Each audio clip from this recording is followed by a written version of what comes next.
I have lots of jobs. I have two main, I would call them both full-time jobs, and then I have sort of this part-time gig in teaching and training. But I'm also a homeschool mom, and my husband works, and we, are involved in Boy Scouts and church and all of the different things. And I feel like social media, even though it is basically one of my full-time jobs, like I'm a social media marketing, I own a social media marketing company.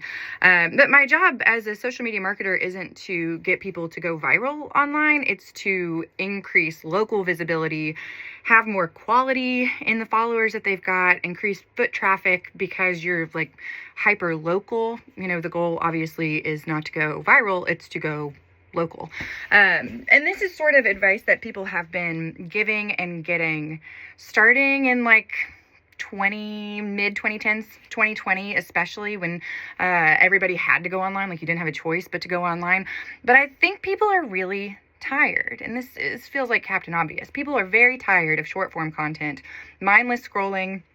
I'm going to watch 10 7-second videos, and you're going to test whether or not I'm interested or not until I finally get to like the meaty substance filled post that I want, that actually shows me or tells me something, and it doesn't feel like you went to ChatGPT and said, give me 100 prompts for real estate this month or for my homeschool community this month.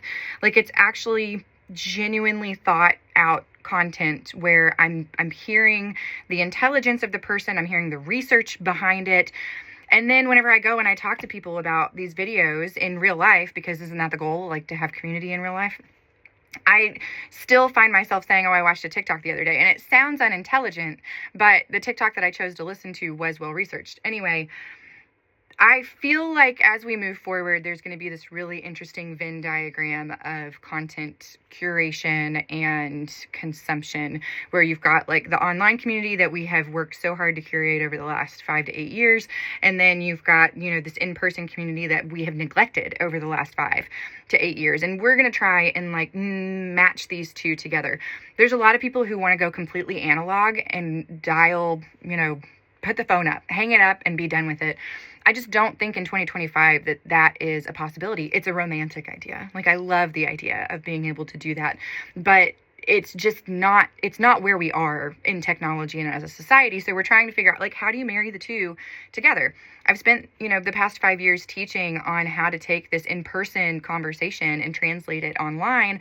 And now I feel like I'm about to have to do the opposite, where it's like, this is how you behave and perform online. And this is how you take it and turn it into the third space that everybody's looking for. This is how you create the long form content that gives you the conversation that you're looking for, to be able to pick up the phone and talk to a person about what it is that you're thinking of, or, create the community inside of your workplace or organizations where people are going to want to expand upon what it is that you've done online.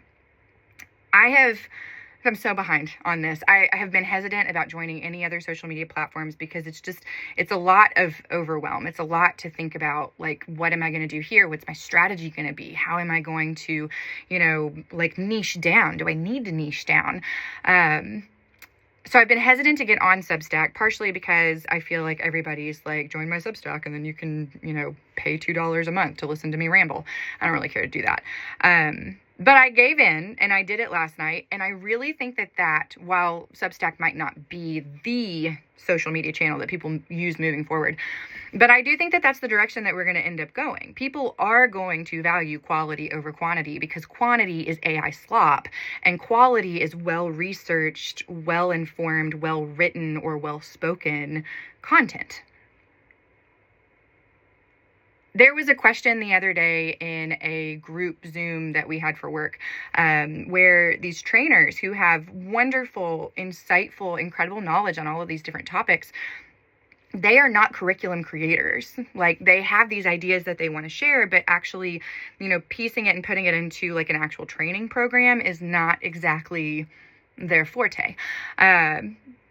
Opening up a class with a really beautiful introductory, sentence or phrase or, activity or something like that. Like, they're not good at that. Trying to communicate their class to other people so that they're going to want to show up to the class.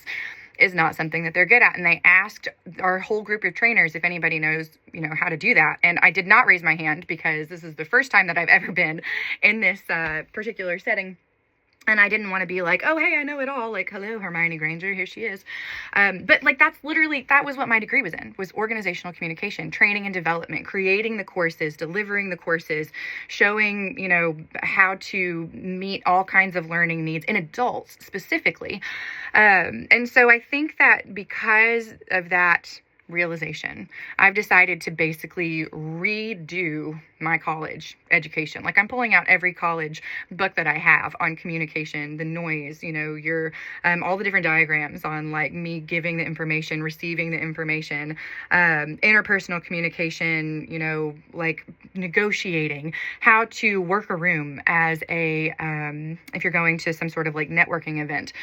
All of those pieces of communication are so important, and people have lost the art of doing it. So I say all of this to say that on Substack, my plan is to sort of deconstruct my process of recreating my college curriculum and sort of sharing my like crash course on communication studies and theory. I might share some of that stuff here because I feel like TikTok could have people who are interested and it would like point back to my Substack. But ultimately, this is not the place for me to put a 10-minute video, says the girl who's creating a 10-minute video, on my journey through communication theology. But Substack, I think, is the place to do it. And I'm going to be able to do it in like my own Rachel quirky kind of way. It's going to stretch my ability to think beyond what AI is giving me, or beyond like a 10-second quick, what's my hook, what's my whatever. Like, I'm going to be able to actually express and share the thoughts that I am, formulating over well-researched material. And then hopefully people will find something from it, or at least they can follow the process of me, researching, creating the, pseudo thesis, and then pulling together what my curriculum looks like before I actually present it to real life people. But I think that's the direction that we're going to end up going. And if you're made it this far and you're like a homeschool mom, which is like the majority of my followers, or somebody who is really like deep into like specific niche topics, I would argue that even if you don't use Substack as your like primary place of, creating and sharing content, I would practice writing every day. I would practice, or once a week, whatever it is that fits in your schedule. I would take whatever it is that you're doing and researching and write it. Like, give yourself a research project, write it, and then turn that stuff into content. And that way, whenever people are watching you, you are well researched. You're not just flipping through and watching TikToks and then just regurgitating the information that everybody else is also over consuming. Like, be the person that finds the original information and then disseminates it in a way that makes sense to people. Well, okay, if you want to follow me over on Substack, I'm there at Rachel Farrell, and I would be happy to like go along on this journey with you as we like figure out what creating not mind-numbing, disassociating type content looks like, and sort of curating this life that I think we've all been craving, especially over the past like 12 to 18 months,